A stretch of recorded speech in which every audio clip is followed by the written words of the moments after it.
Alors, comme tous les jeudis de février, nous avons un spécial mois de l'histoire des Noirs. Celui d'aujourd'hui est une discussion inspirée d'une nouvelle recherche commandée par l'Alliance Jeunesse-Famille de l'Alberta Society. Elle indique que certains médias sociaux, et même traditionnels, continuent d'entretenir un ensemble de facteurs de désinformation qui pourraient avoir un impact sur les jeunes noirs. Il en résulte un effet négatif sur la santé mentale et l'épanouissement socio-professionnel. L'étude a été conduite à Edmonton avec pour chercheur principal le politologue Mamadou Ka, qui revient d'ailleurs de l'Alberta. Et nous avons en ligne d'Ottawa Aimé Jules Bizimana du département des sciences sociales de l'Université du Québec en Ottawa. Alors, messieurs, bonsoir. Bonsoir. Alors, pour aller droit au but, est-ce qu'on est en droit de constater que des médias traditionnels, des médias sociaux, entretiendraient une désinformation auprès des jeunes noirs? Qu'avez-vous constaté, Mamadou Ka? Écoutez, nous avons fait la recherche. Les jeunes nous ont simplement dit, pour être aussi direct, que les médias sociaux, si vous voulez, avec des messages médiatiques qui sont profondément, quelquefois racistes ou subtilement racistes, continuent, si vous voulez, à propager, à étendre, si vous voulez, les stéréotypes, le racisme à l'égard, si vous voulez, des jeunes noirs de l'Alberta. Et donc, c'est un peu ça. Pour eux, ils ont même dit que les médias et les médias sociaux sont des outils, si vous voulez, de transmission de génération en génération de ce racisme, parce qu'il est omniprésent, il est là et ça se pérennise. Pas seulement les médias sociaux, les médias traditionnels. Et les médias traditionnels aussi, finalement. Parce que je te dis que votre étude, quand même, porte sur cet ensemble Exactement. de groupes de médias. Mais Jules Bizimana, c'est vrai que vous avez mené beaucoup plus de réflexions sur la désinformation en terrain de conflit. Mais dans ce climat social, y a-t-il des facteurs qui pourraient favoriser ce type de désinformation auprès des jeunes noirs particulièrement? Alors, mais je trouve que c'est peut-être important d'apporter une nuance dès le départ pour dire que est-ce que c'est vraiment de la désinformation? Parce que dans la littérature, la désinformation concerne des actes délibérés avec des moyens qui sont détournés ou trompeurs. Donc, il faudrait peut-être parler beaucoup plus de mésinformation où les médias vont diffuser des informations sans nécessairement être conscient qu'on est en train de véhiculer des préjugés. Je pense que c'est important.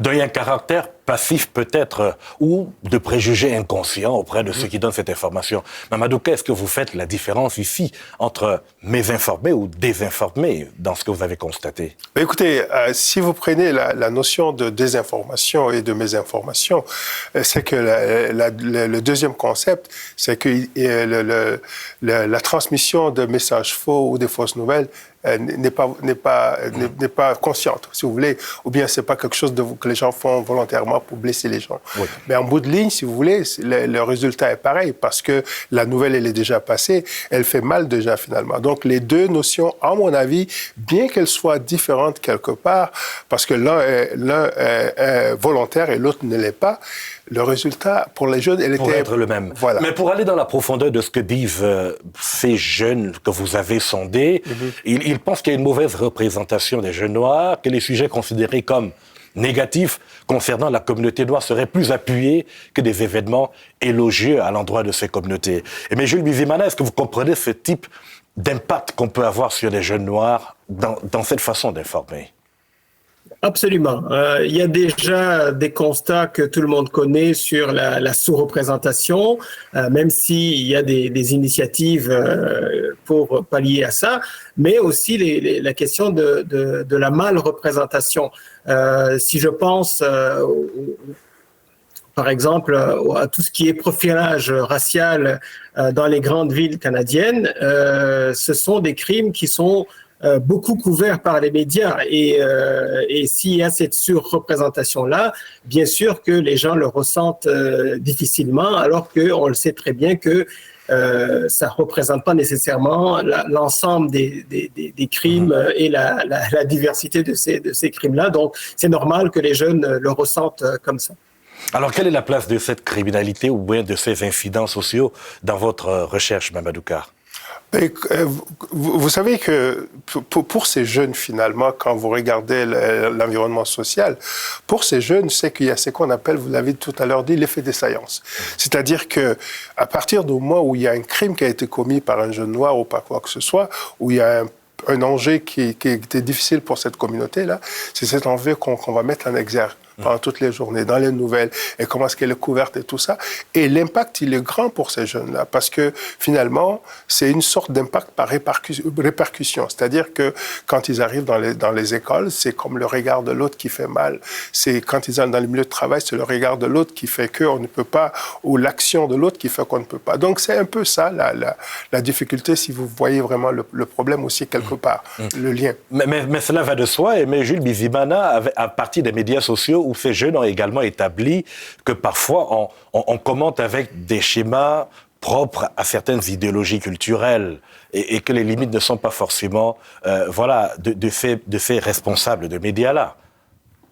Oui, bien sûr, et il faut souligner aussi cette grande différence entre quand même les médias traditionnels et les médias sociaux. Sur les réseaux sociaux, c'est le Far West, les gens font n'importe quoi.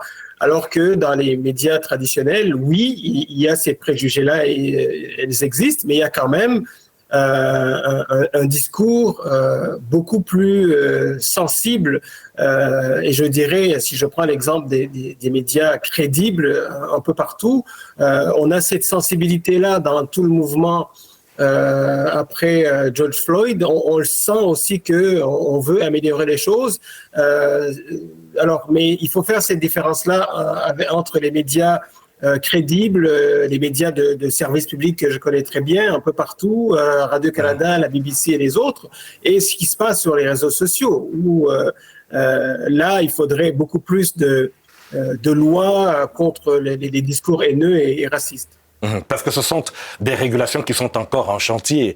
Alors, que vous disent les jeunes? Qu'est-ce que votre recherche établit à la fin, Mamadouka, en termes, peut-être pas de solutions, mais de perspectives qu'on pourrait avoir, notamment pour ces médias traditionnels qui essaient de refléter la diversité? Vous avez entendu Jules Bizimana, qui estime, par exemple, que les incidents de ces dernières années ont poussé les uns et les autres à prendre conscience d'une certaine situation de discrimination.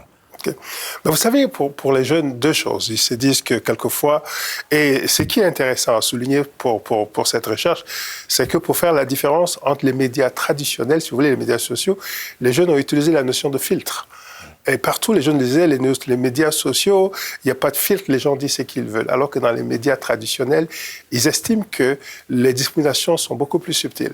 Mais il faut avoir le courage de le dire, honnêteté, c'est que nous, ce que nous avons fait, on a fait une étude documentaire. On a poussé plus loin pour voir est-ce qu'il y avait quelque chose de concret. En réalité, on n'en a pas trouvé, mais c'est la perception des jeunes.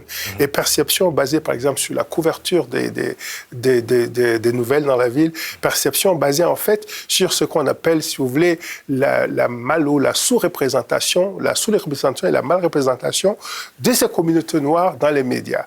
Donc, il y a tout cet effet de séance, on appuie sur ce que le noir a fait, et aussi on ne voit la communauté noire que quand il y a beaucoup de problèmes. Et je peux vous donner une des solutions qui m'a personnellement fasciné par ces jeunes, parce que ces jeunes ont compris une chose, ils ont compris que les médias sociaux sont là pour rester.